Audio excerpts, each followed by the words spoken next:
What's up, man? How's it going? Opportune time for a burp. I say my timing is perfect on that. You nail it every time. The whole time. So, yeah, no, everything's going pretty good right now. We are Lubu's launched, as you know. Yeah, I was real happy to get invited to the dance thing last week. That was super fun. I don't normally go to things like that, so it was really interesting and fun. It was great to see Lulu dancing. She is incredible. Yeah, it was really fun. Yeah, people don't realize, she's now an inspiration to the younger dancers. Oh yeah. And she actually got called by the director of the show, and and the director was like, "You can't quit. You have to keep going." Okay. And well, you go to those kind of community or local dance things, and it'll be all right. But it was way better than I expected it to be. It was really fun. I mean, I knew Lulu was going to be good from everything you've said, but everybody was great. It was a really fun show. Yeah, they work really hard. That's so just to kind of give them a plug, that's the Race Dance Collective here in Oklahoma City. Yep. They are a semi-professional dance company, mm-hmm. and every dancer in there has to audition every year.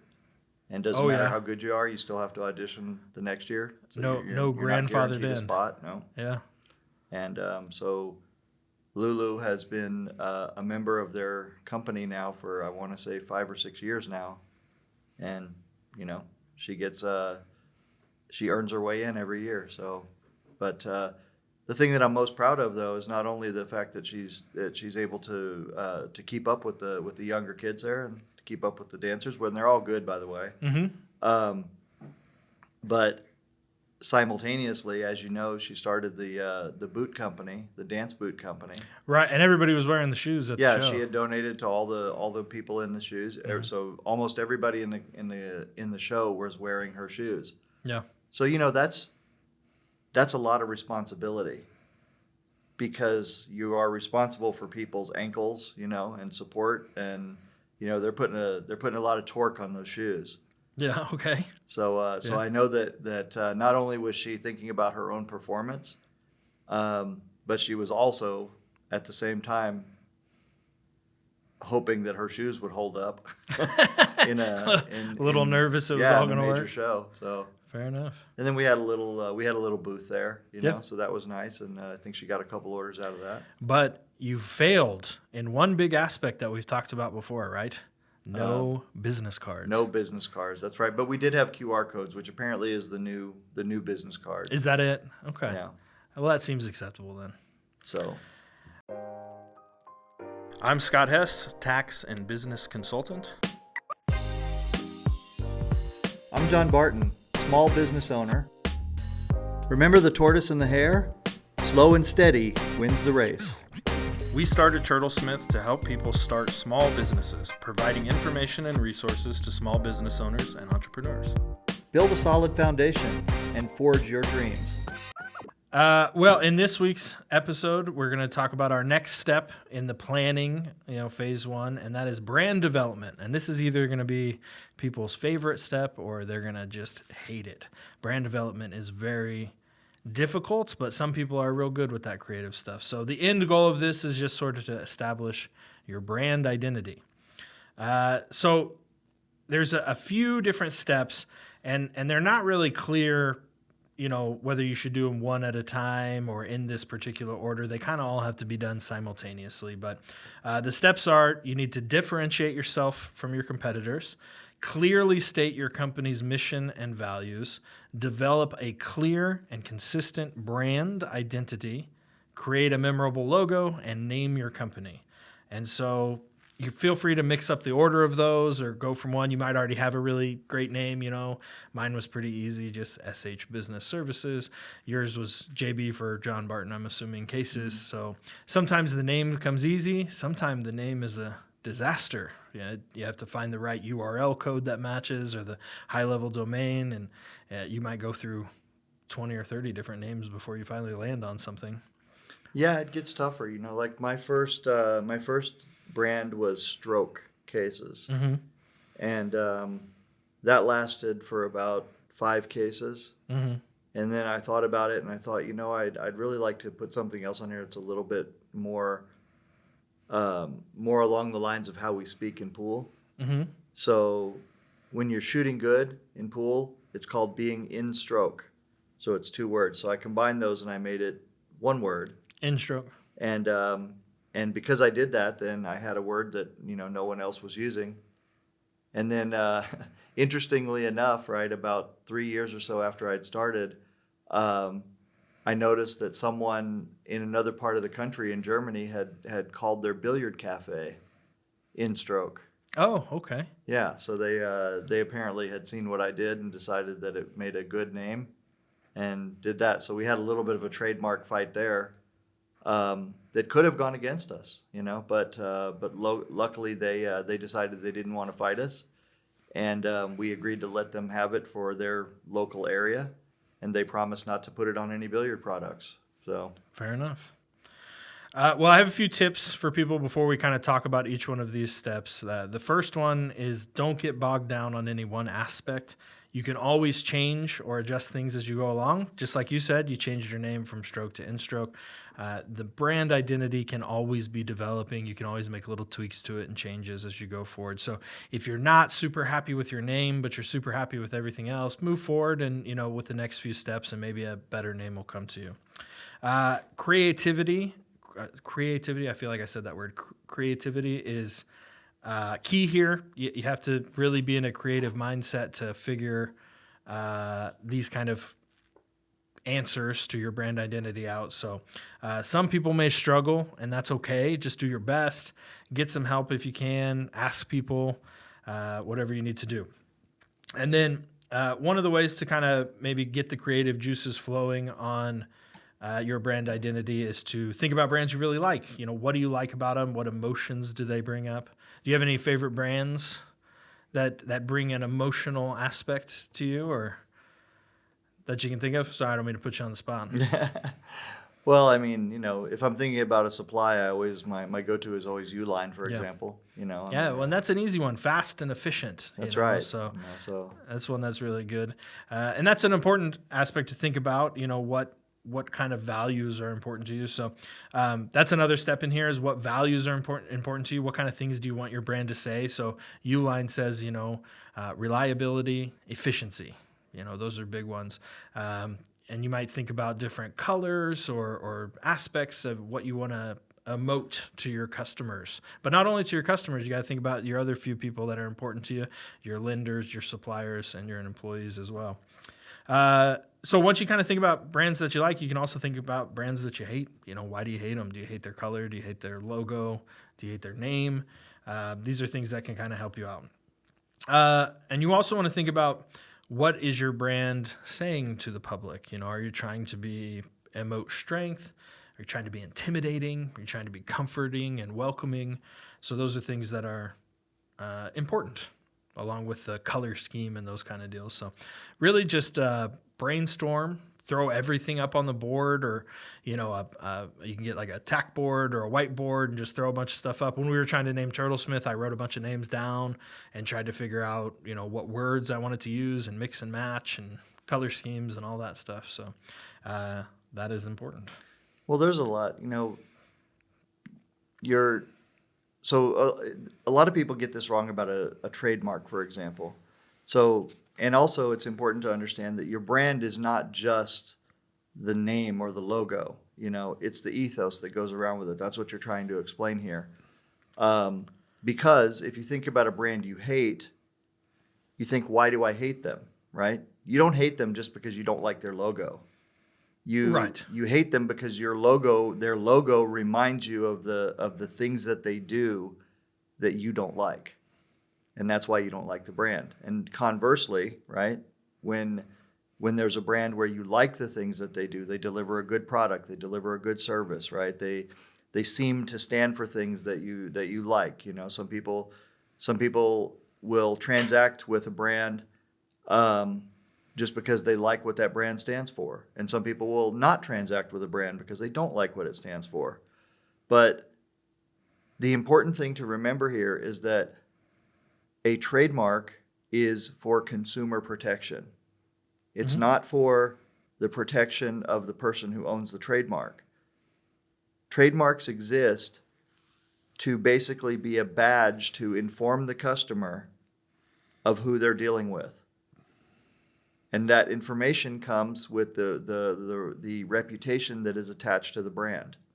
Right. Yeah. So you know that you're not getting ripped off by some scam company. Exactly. So if you feel like that you want to get something that, when you have a Craftsman, for example, used to be, and I don't know if it still is because I'm not a tool guy, right?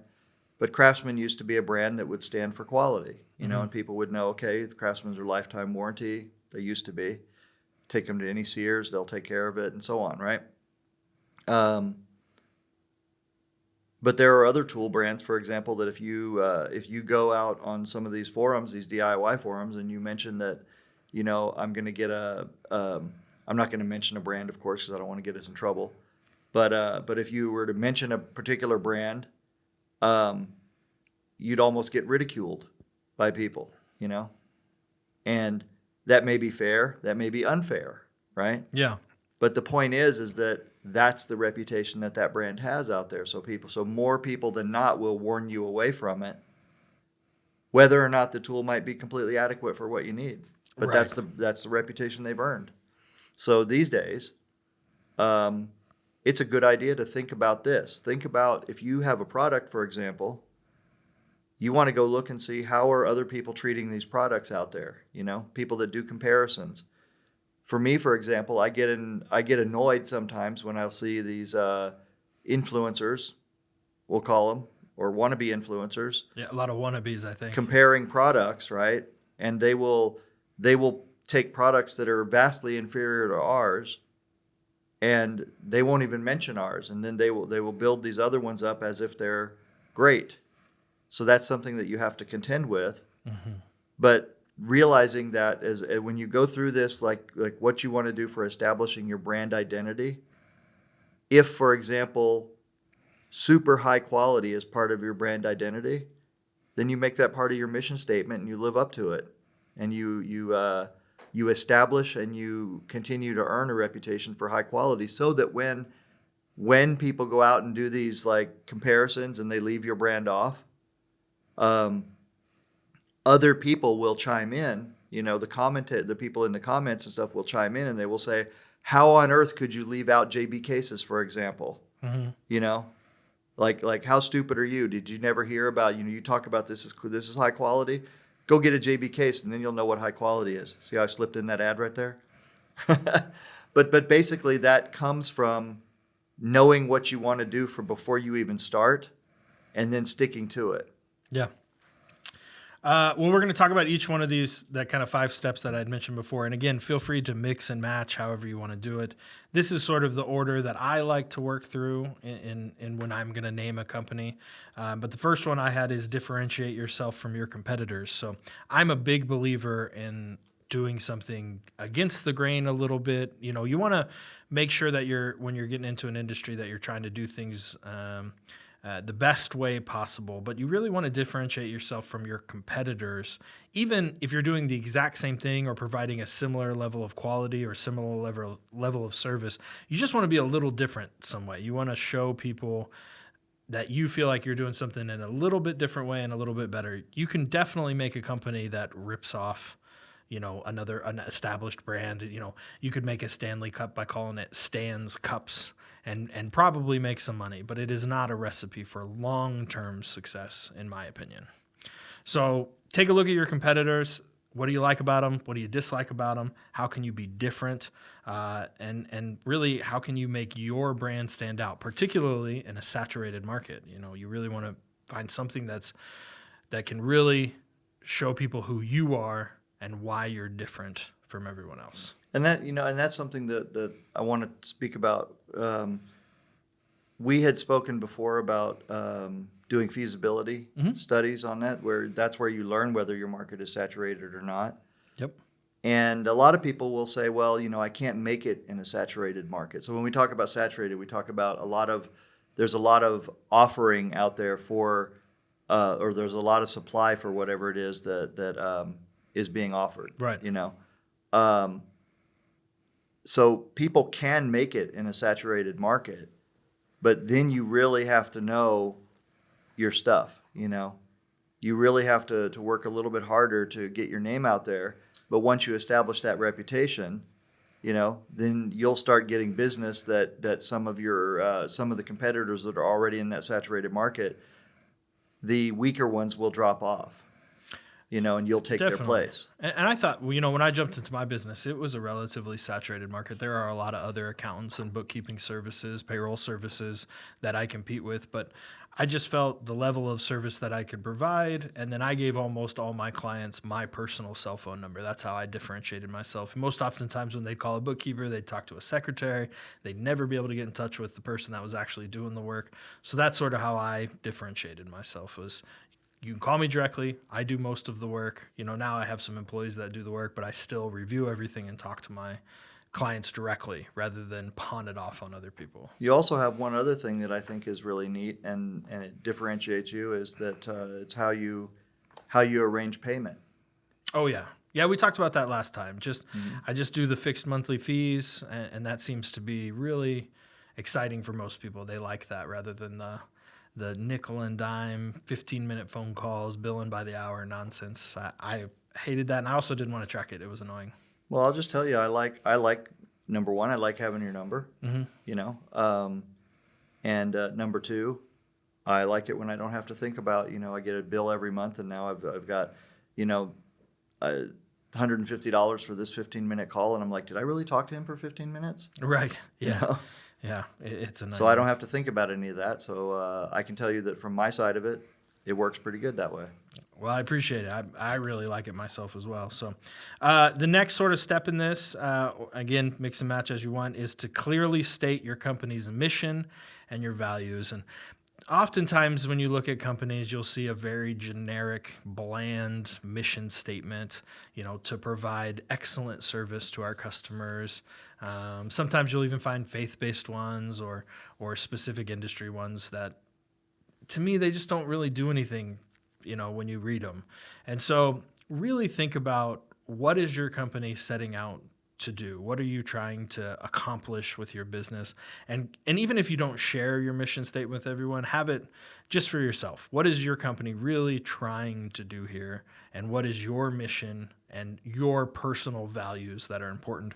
And I think another little tip on this is you should be really honest with yourself. If your business is to do high volume, slim margins with very poor customer service because you're just trying to sell a bunch, it's fine. You can probably make a lot of money, but be honest about it. I don't think you want to put that mission statement though on your business card. No, keep it to yourself. But if that's your goal is just to sell a bunch of product for as cheap as possible, and some people like it, some people don't, but you don't really care, that's fine. Be honest with yourself, and this business planning will go much better. Well, I think an important aspect of that is on the be honest with yourself part is, don't be dishonest with your customers. In other words, don't have a business where you plan on stacking them high and selling them cheap, and you don't want to put everything up on hangers. You want to stack it in bins and let customers dig through it. Don't pretend like your Target, for example, where you're going to sort everything out and have nice displays and all that. Don't be like, best customer service, as your mission statement when you don't in fact have that, right? Right. So your differentiator there is, you're going to get stuff cheap, you're going to get some good stuff cheap, but you got to dig for it. Right. Right. And there's nothing wrong with the bin stores. And that's fine. And so I'm saying though is, but some people will they will come up with what they think sounds good to customers. Right. And they don't provide that actual service. Mm-hmm. And the thing with that is that it's the customers will see through it. Quickly. And then not only will they see through it, they'll mock you for it. 100%. Yeah. Very quickly will they see through that kind of fake aid. So, definitely important to be honest with what you're trying to do. And if your business is all about customer service, I'm not trying to steer anybody away from that, then great. But it's just important to be truthful in your mission statement and values, if only to yourself. Right. And we also, we could apply the adage under promise and over deliver, even in your mission statement. It's nice to have goals, but don't make them so high that they're unreachable. A very famous search engine, for example, their motto or their mission statement was "Don't be evil." Yeah. And I think that, now with perspective, right, we can say they've not always done things that we wouldn't consider evil necessarily, right? Evil's a real nebulous term in this situation. Fair. But the point of it is that if you need to think about something that you can stick with the entire time you're doing the business. And if you find that you ever can't stick with it, then change your mission statement. You can do that. 100%. Yeah. But, All of this is changeable. Just remember, you're getting into this, a lot of times most small business people are getting into it for passion. They really want to be their own boss. They think that they can provide a product or service better than what's out there now. Or they see an opportunity, to get in. But that being honest with yourself right here while you're setting up that mission statement, that is so crucial. 100%. The next sort of portion of this is you want to make sure that you're developing a clear and consistent brand identity. You want to make sure that everything is consistent with your mission statement, your logos, your color schemes, your name, all kind of work together, everything matching and blending well together. So we use 3 C's in another step. We're going to do another 3 C's. It's clear, concise, and consistent. So as long as you can develop your entire brand identity under those kind of 3 C's, then you're going to be in a recipe for success. Next portion, too, we want to talk about is creating a memorable logo. And that's a tough one. It's really tough to make a good logo. I'm terrible at drawing. I can never come up with something good. So this is maybe the first time that we've mentioned spending a little money on your business. And I think it might be well worth it for a logo. You may have an artist, family member, or a friend that's a graphic artist or something like that. Try not to, not everybody needs to work for exposure. Pay them a little money or something like that. But Fiverr is pretty inexpensive. It's usually pretty cheap. You can get $10 or $20. You can get a decent logo. We got ours using some Fiverr, a couple different people. And we have 2 different logos that we're using. So developing a memorable logo is important. So, when you see the Nike swoosh or you see the Apple logo, they don't even need the company name. You know exactly what it is. Now, your business may never be that popular, but it should be a memorable logo so that when they see it, they can connect it to your business if they've seen it before. So I would recommend, sketching things out on your own, even if you're not an artist, just start playing with letters, playing with kind of different things. The reason that I say that is because before you go to Fiverr, you should kind of have some idea of what you're looking for, because you could spend, even if it's not a lot, $20 or $30 or whatever, you can end up going down roads that ultimately are dead ends. So it's better to have, kind of a direction in your mind, I think. Yeah, that makes sense. So that you can explain it to the artist. Right. Now, my first company was called InStroke, as I mentioned a little while ago. And back then I used to do bubble letters, kind of graffiti style. Oh, yeah. And so on. So I basically combined my ability to do bubble letters with the logo. So it felt like a cushion, like a couch cushion or something like that. That's clever. So that was the idea, because we were doing padded protection. We were the first ones to do padding inside of the tube. And see, that works really well. Your logo is representing exactly what you're trying to do. So that's a real great way of remaining consistent throughout your brand development. Right. And so that was my thought when I did that. So, well, again, do your best on this. Again, you can always change it in the future. And like I said, we haven't recommended you spend any money yet, but sometimes even to get a final one, a lot of times when you have to send stuff to like business card makers or those kind of things, you need what's called a vector file, which people may never have heard of. And you have to get that from a graphic artist. You can also send them a drawing, and then the business card people can turn it into a vector file, but you have to have it for those kind of things. So I'm going to say something that's very important for you guys. So we do custom cases. So we get a lot of logos from people. They want their business, they want their automotive business on their case, or whatever they wanted to advertise, right? And very, very often, they will not have those files. They will have had shirts made or hats made or something like that.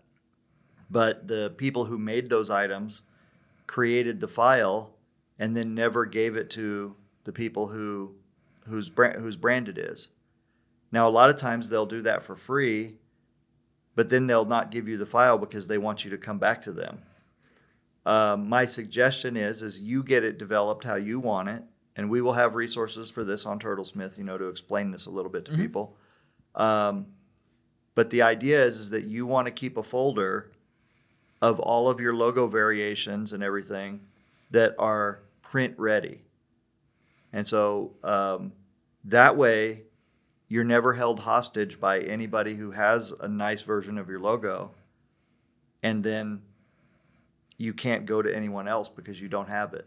Right, and the vector file, which we'll have a good definition for, that is a print-ready file, right?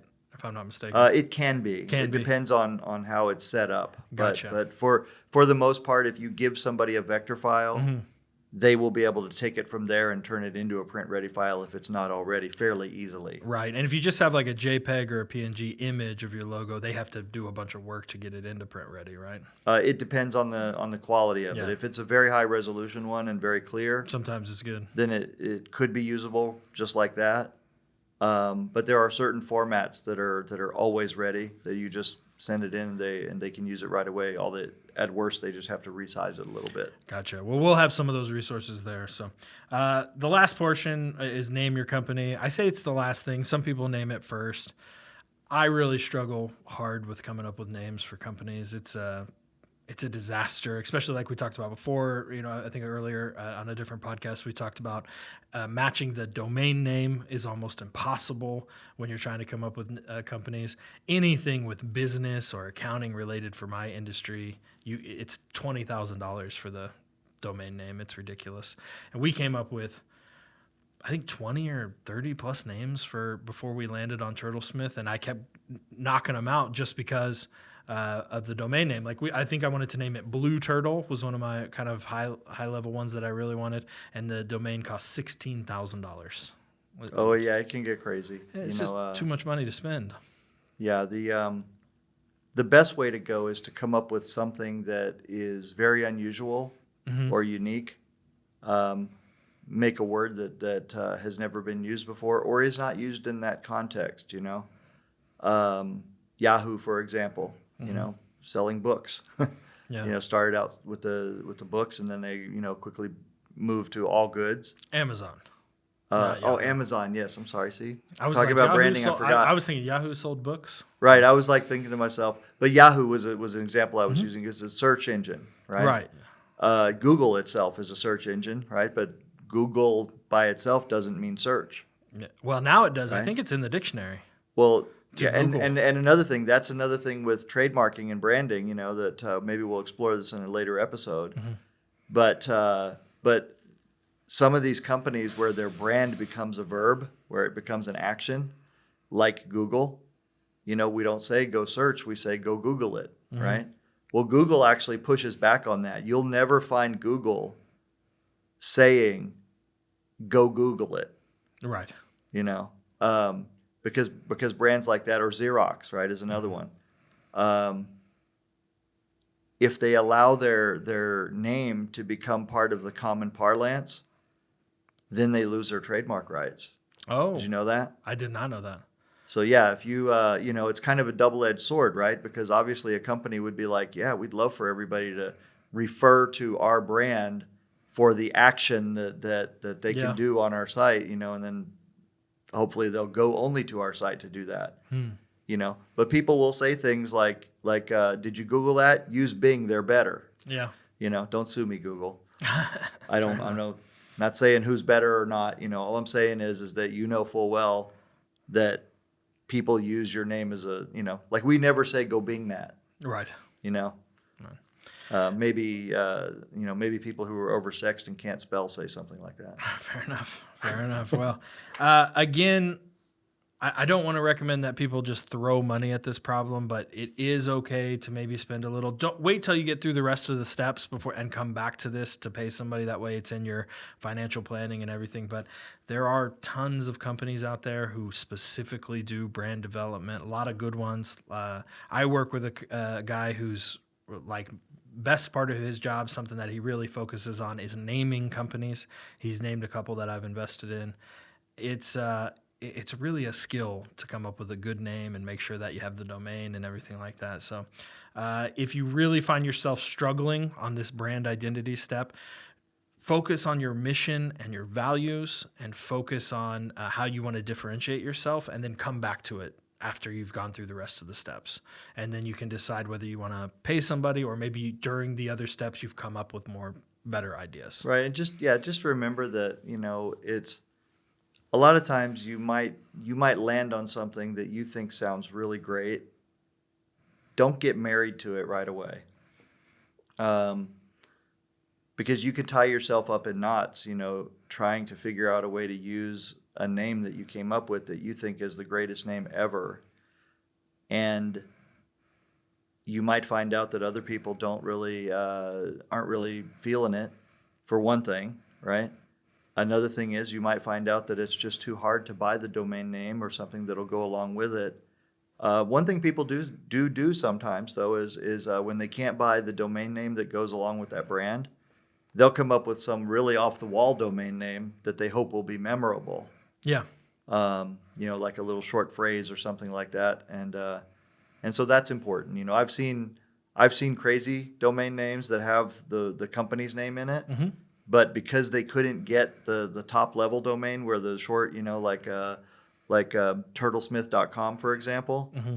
then they would put in like turtlesmithbizservices.com, and nobody can remember all that. And then half the time when you're trying to type it in, if you mistype something, now you're going down a whole different road.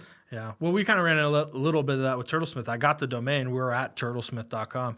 But on a lot of our social medias, we're Turtlesmith OK, because Turtlesmith was taken. So Right. it just became a headache and a half. Well, anyway, these are sort of the ways to create brand development. We're hopefully going to have just a ton of information on Turtlesmith for you.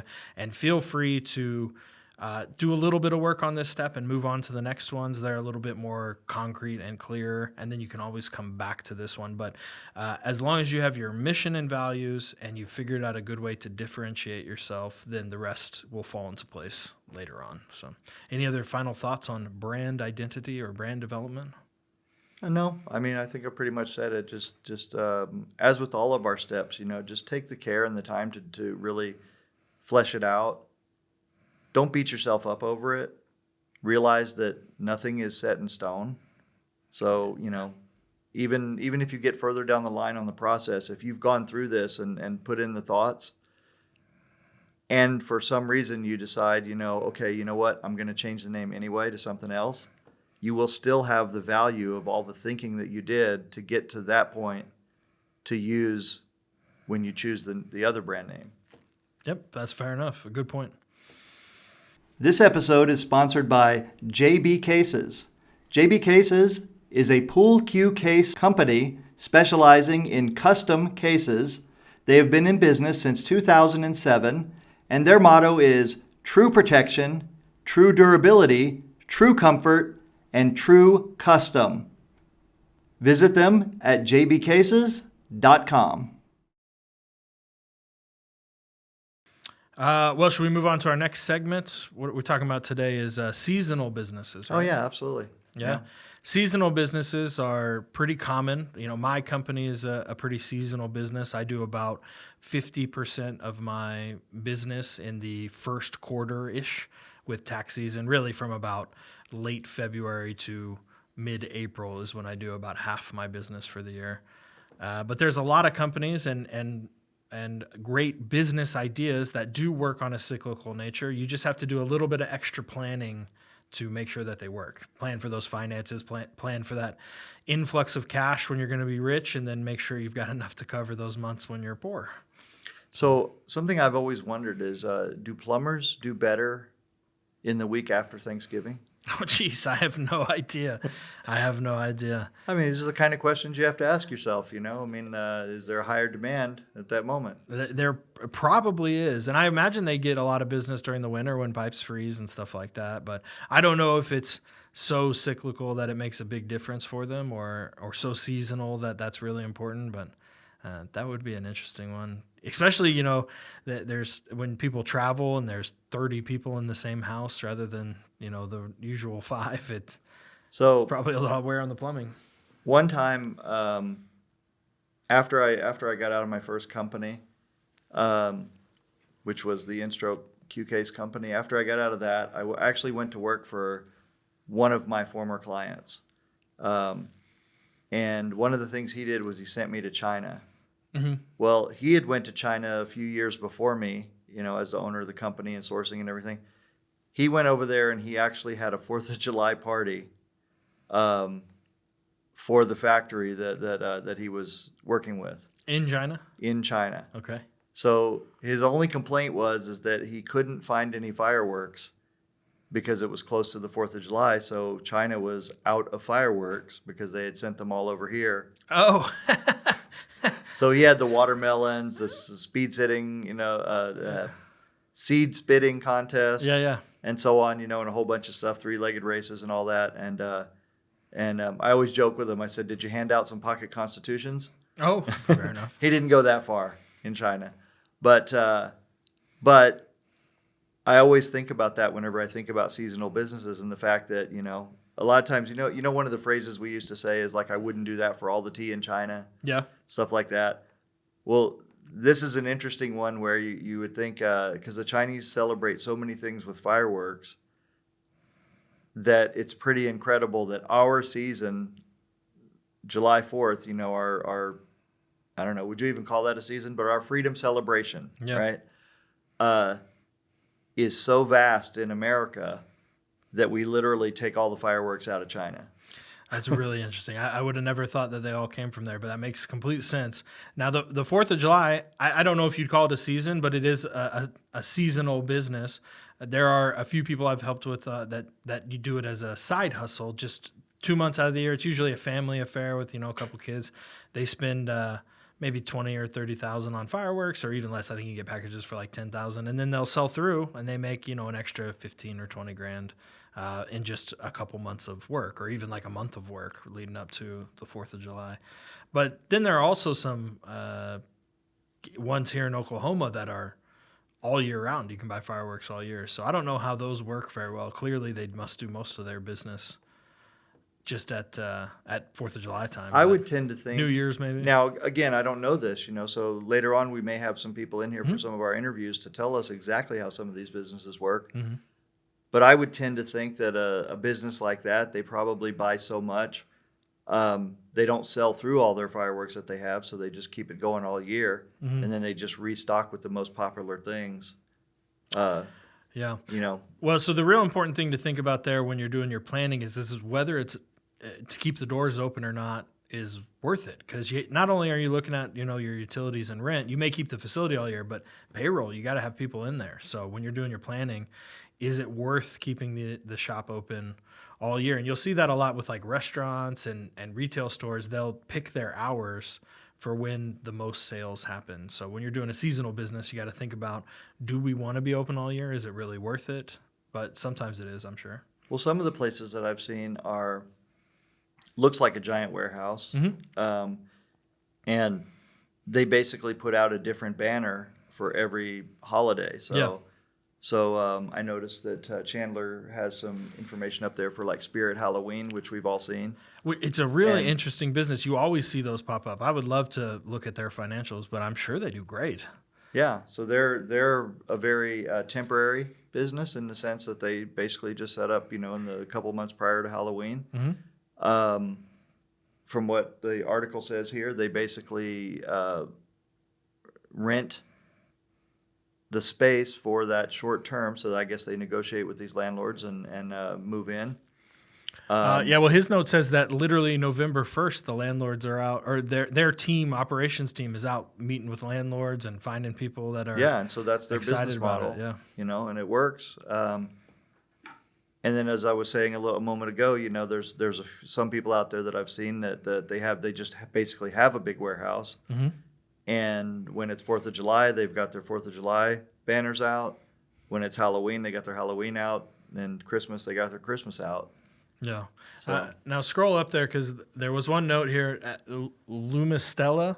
They do the Elf on a Shelf. They make 85% of their revenue during the fourth quarter, which I thought that's shocking to me that they don't have some kind of diversification, but they must make enough money to survive just from that holiday seasonal sale of Elf on a Shelf. Yeah, I mean, there are people that again, that's their business model, Mm-hmm. right? So they know that that's where they're going to make most of their money. Mm-hmm. That does, however, mean that 15% of their sales come from the rest of the year. Yeah, I wonder So if they just sound them off brand, do you think, or off market, or people. I think Calvin was telling us the other day that he buys all his Christmas stuff in July. I think that's probably where that other 15% would come from. It's probably smart way to do it. I bet it's all cheaper, but I never think about it until it's like 2 weeks ahead of time, and they're like, crap, I gotta go get all this stuff. I think I would have, if I was that company, though, I think I'd be thinking of other things that I could put, like what could we put on there? Like, Different Elf on a Shelf products. yeah, you'd have to do something like socket on a rocket or something, for 4th of July or. Yeah, or some Easter Bunny pun. Yeah. Well, you and I have been talking about a business that we might invest in the future, but I've been doing their books for a long time, but they're a landscaping company, or sorry, not a landscaping company. They are a pool installation company, and so they install pools all summer, but then he basically doesn't work for the rest of the year. So he only works 6 months, and then he just kind of takes little odd jobs for 6 months. So he wants to expand to do certain outdoor related activities that are better suited for installation during the winters, add on decks to pools, kind of a backyard experience type of stuff. And those things can be done during the winter, whereas the pool installations are pretty much all summer. So those kind of businesses need to look to diversify as best as possible. But on the other hand, if you have a solid business model where you only have to work 3 or 4 months out of the year to make it work, maybe that's the best way to do it. I don't know. Well, that's what I was thinking to myself right there. I was thinking maybe he needs to raise his prices in the summer.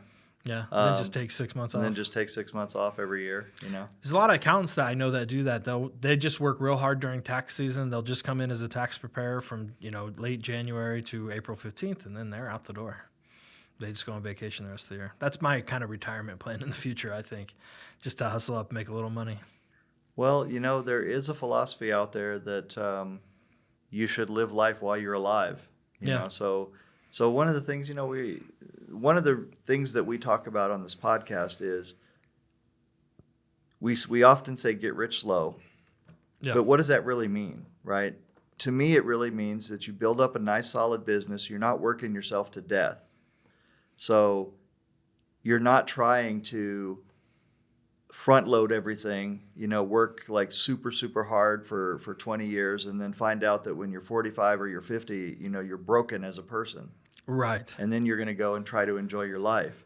So if you can plan and really start and maintain your business correctly, then you'll find that you will have extra time that a lot of people don't have. Who are working, hourly jobs and so on, where they've got to ask for the time off and they've got to schedule around other people and so on.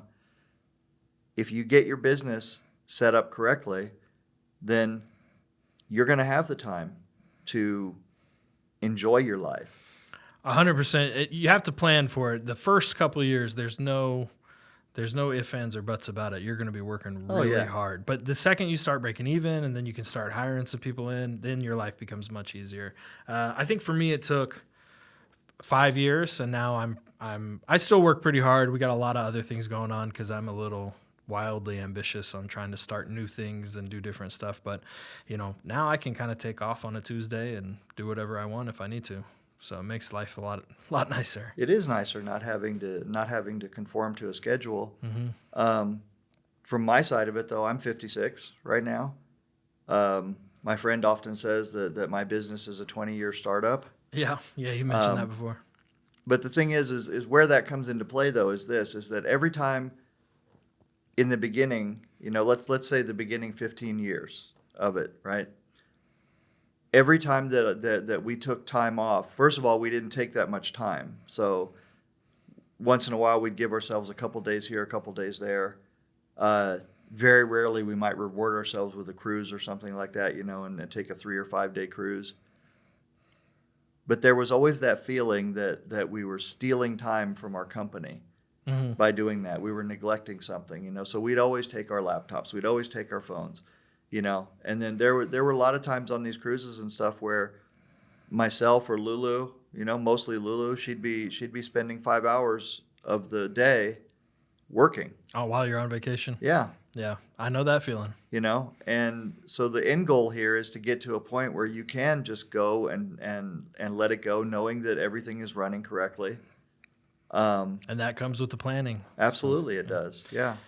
Well, back to the seasonal stuff. When you are doing your planning phase, you really want to make sure that you do plan for the different quarters that sell better. And so can you scroll down? There's a cool statistic. We will put it up on Turtlesmith. But, your sales are not typically broke up into 25, 25, 25, 25, percent of sales each quarter. You're going to have some weighted sales. And so it's important to plan for that, but then also not to expect the same level of sales in each quarter. So depending on what kind of industry you're in, it differs. But the one we're looking at, like hobby, toy, and games, they do almost 35% of their sales in the fourth quarter. And so the rest of the year is not as great as the fourth quarter, and that's okay. You just need to plan for it. So important to do. Department stores, gifts, clothing, they all do more than 25% in the fourth quarter, is what typically says. Where's this from? Statista? Statista or Statista. Yeah, well, we'll throw that up on the Turtlesmith website. You guys can check it out. But planning stages, make sure that you think about that quarterly sales, and then try to figure out ways to increase sales in other quarters, as you can. But there's going to be Christmas rushes. There's always the tax return rush. I think if we talk about fourth quarter sales in terms of, I think when we say that, we're really talking about Christmas. Correct. Yeah, 100%. And so one thing I should mention here is, as a business that sells to other businesses, it's extremely important that you figure out what your delivery times can be during Christmas. Mm-hmm. So we'll start telling people we have a 12-week delivery time. Yeah. So we'll actually start telling people kind of in August and September that they need to get their orders in if they're intending on giving a JB case as a Christmas gift, a custom case. Right. Or they're just going to have to, buy something off the wall at some point. Yeah. And we have a lot of customers that do that they'll call up and they'll say, I really need something that's like blue and pink or whatever. And they'll end up having to settle for something else because they didn't plan on, ordering it months in advance. So that's what, as a supplier, if you're the one that's getting in business, you have to be aware of seasonal stuff on behalf of your customers who are selling your product.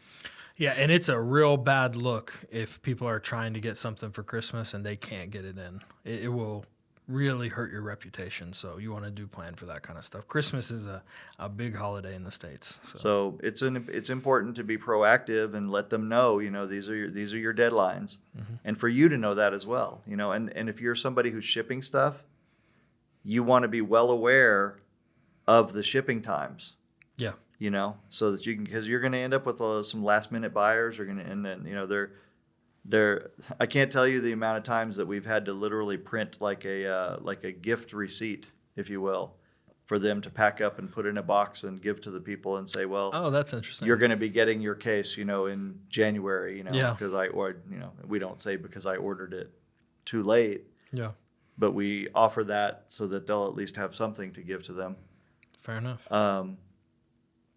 But yeah, that's what I would say applies to your business. If you're going to start a business, then make sure that you can deliver to your customers without any hassle and with as little friction as possible throughout the heavy seasons.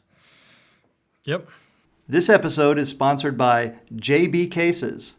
JB Cases is a pool cue case company specializing in custom cases. They have been in business since 2007, and their motto is true protection, true durability, true comfort, and true custom. Visit them at jbcases.com. Well, last thing we're going to talk about today is non-competes. We just read that the Federal Trade Commission, the FTC, is banning non-competes across the nation, which is big news for a lot of people. And a lot of companies are going to be pretty bummed about not being able to lock people in with non-competes. Have you ever signed a non-compete or had to do that at some point in your career? I actually don't think that I've ever had to sign a non-compete. Mm-hmm. No, I take that back. I do take that back. When I sold my remaining stake in InStroke, then part of our thing was a non-compete. Yeah. But I don't must remember. not have lasted very long. I 'cause don't you remember started how a new long it company, lasted didn't you? because I took a 4-year break. Oh, okay. You know, That makes sense. so I don't think it was that long. Typically on sales of companies, it's usually a limited time frame, like a few years. Yeah. The worst that I've heard of is sometimes employers will lock their employees into non-competes, and then it makes it really hard for them to branch out and try to apply at other places. And so basically they get locked into horrible working conditions and they can't take their skills elsewhere because they're locked in. So that's really what this is supposed to combat. Now, I had always heard, and I'm not an expert or a lawyer by any means, but I always heard that non-competes are pretty terrible in right-to-work states. So particularly for us in Oklahoma, I don't think they're real valid. And we haven't really done a lot of non-competes. They only really worked in Oklahoma for high-level, like C-suite executives or in the sale of a business like you had done. But for the employees, if you're in a right-to-work state, you kind of do whatever you wanted, was my assumption anyway. I could be way wrong. But this bans it for all those other states that people do get locked in. So I think it's going to be a really good thing. I think it's going to make a more competitive market. I think people will get paid better, and it should be wildly successful. So essentially, if you're working for someone and you have a non-compete, it basically means that if you stop working for them, you're not allowed to go into the same business. That's my understanding, but I think it's really more along the lines of I think there'll be like time limits so you can quit and then take a break and then go work for somebody else. But really, you can't be applying for jobs in your same field while still working for them.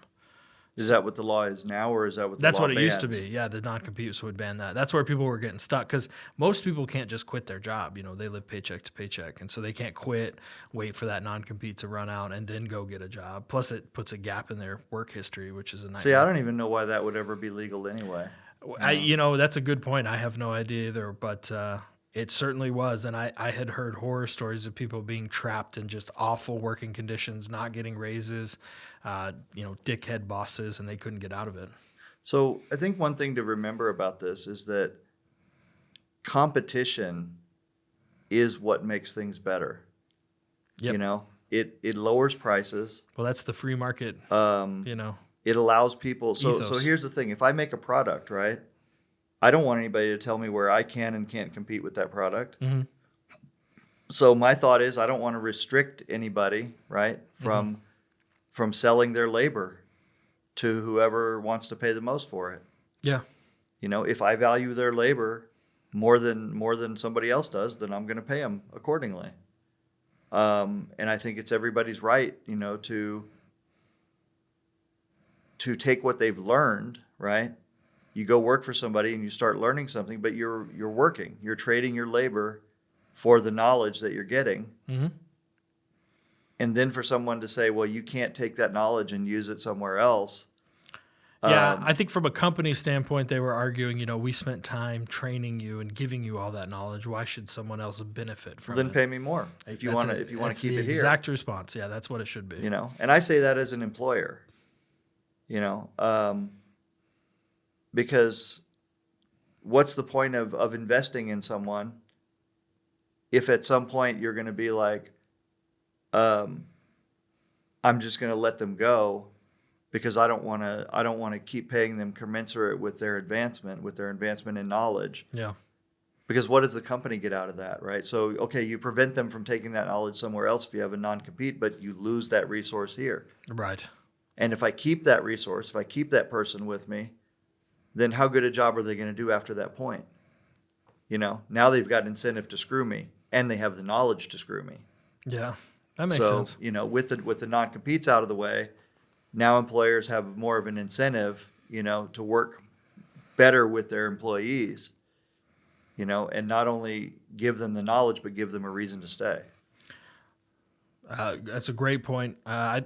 think we're going to have a bunch of this information up on Turtlesmith and kind of the news articles and stuff related to it. But I think it's a interesting development in the business world, and I'm really excited to see what the ramifications are. Is it immediate, or is it being phased in? Or I think it's immediate as of now. They can't do it. You can't sign any new ones. I did read that C-suite or highly compensated employees can still be forced to sign them, which that makes sense. If you have a CEO come in, you don't want them to, take all that knowledge and go somewhere else. But for your average employee, I think they're no longer valid. You can't sign a new one. Ones that have already been signed may be phased out in the future. We'll have to get all that correct information up for everyone. Now, I'm going to assume that companies can still make contracts that say don't take trade secrets elsewhere and stuff like that. Yeah. So the non-disclosure agreements and trade secrets and stuff like that, that's still valid. You can't go and say this was all their pricing and everything, but I think that kind of corporate espionage still happens every day. So sure, I'm sure it does. But I'm just thinking about it in terms of a lot of times you'll see businesses where a salesperson or a representative has a lot of clients, mm-hmm. and then they will go away and then take those clients with them. Yeah. To some degree. So there are rules against that, right? Well, so there'll be non-solicitation agreements. However, those are not great either, to be honest with you, because as long as the salesman doesn't directly solicit them, then they're okay. But there's no reason that they can't send an email saying, hey, I'm at this new company if you need anything, kind of deal, or bump kind into of like them. a workaround. I don't know exactly how it all works. I'm sure companies have some type of legal recourse, so I'm not suggesting that anybody does that, But when I would also think that's unethical, from the employee standpoint. If you go somewhere else and you're calling up everybody and you're going, I left this place and now I'm at this place, come over to me as a direct enticement, that's a little bit unfair, because the framework that employee was in that allowed them to get those clients, should belong to the company. When I left my company and started my own, I let all of my clients know that I was leaving, and that was it. And then a lot of them hunted me down and found me and wanted to come along. They all knew I was starting my own company, but I did not directly solicit any of them. Right, and I think that's fair. I think it's fair to say I'm hanging out my shingle. Mm-hmm. And, if it's done right, from the company standpoint, I don't know if it was fair, but I shouldn't say it's done. Anyway. I shouldn't say if it's done right, but if there's a good relationship between the employee and the employer, then it can be mutually beneficial. The employer could say, "I wish you well," and recommend you even if they're strong. I'm all about that, And so I am too about that. I help my colleagues if someone's getting into case making or something like that. I don't look at them as competition. Mm-hmm. In the sense that they're going to take business away from me, right? I look at them as competition in the sense that they may do something that pushes me to be better. My very first boss in sort of the accounting world, he sat me down one day and he goes, look, man, I know that this is not a permanent job. It was just a bookkeeping job. I was pretty simple stuff. He only paid me, pretty low for an entry-level position.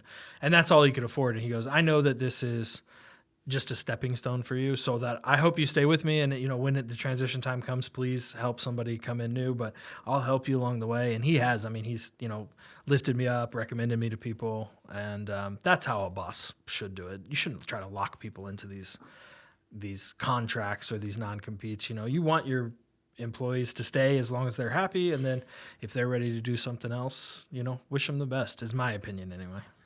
So I read a book called The 7 Habits of Highly Successful People by a guy named Stephen Covey. Mm-hmm. And one of the things in that book that really kind of hits home with me is what he calls the abundance mentality. Mm-hmm. And he says a lot of people are driven by fear of scarcity. They think there's only so many customers out there. There's only so many people that you can sell to. And that if someone other than you makes a sale, then you've lost. And the abundance mentality says there's enough business out there for everyone. You just have to get out there and find it and be part of growing the pie rather than fighting over the smaller pieces of pie. Gotcha. So bake a bigger pie is something that I say a lot. I just said this the other day on the billiard forum. I said,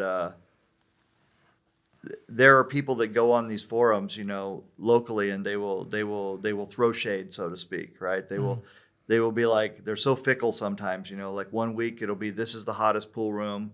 The other week it's like everybody should go there, right?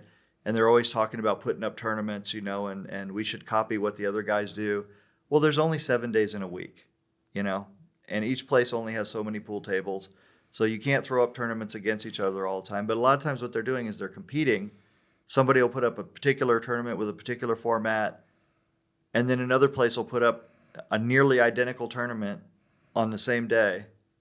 And basically what they're doing is they're dividing the available number of players who would be interested in playing in those tournaments. So where one place might get 30 people or 40 people on a day, now each of those places is only getting 15. That makes sense. You see what I'm saying? So one thing that I said to the community a couple days ago when I was having one of these discussions is I said, look, what I want to see is I want to see more people playing pool. I want to see so many people playing pool that each of our rooms, whatever tournament we put up, we're full. Then we don't have to worry about stealing players from each other, right? Yeah. And having like a little traveling clique of players that, one night they go here, one night they go here. Instead, every room will have tournaments, and then there will be a waiting list on all those tournaments. Now, maybe that's a pipe dream, but one thing I do know is I know pretty much everybody that's playing now. I know the size of the group, and I know that normal, casual people who don't know about pool, once they get the bug, they want to play. Yeah. So what can the harm be from introducing the game that I love, right? That I'm trying to make money on, to people who might enjoy it and might pick that up as their hobby.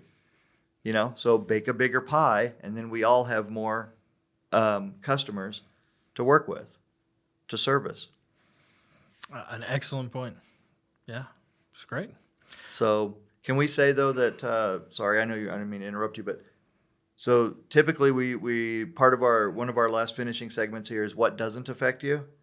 But can we say that for this week, this is something that does affect you? For sure. Yeah, this should affect a lot of people. So just remember, if you're an employee or if you're thinking about going out on your own in the same industry that you're currently working in, and we will have the resource up on Turtlesmith, to make sure they have the exact information. Yep. Don't be scared now because you have a current non-compete, because from what I understand, if I'm understanding this correctly, those are all basically now invalid. That's my understanding as well. Yeah, that they're completely I'm sure there'll invalid. be some stipulations in there, as you said, for C-suite people and so on. But we will have the correct information on there, and this is an example of what may actually affect you right now. Right. Well, any other final parting thoughts before we're done with episode 6 or 7? I can't remember exactly which one, but any final thoughts? No, I don't have any final thoughts. Just actually, I was going to give you a final thought, but now I don't have one because I just said I don't have any. So that's it. You guys have a good night. Fair enough. We'll check us out on turtlesmith.com, and we'll see you next week. All right.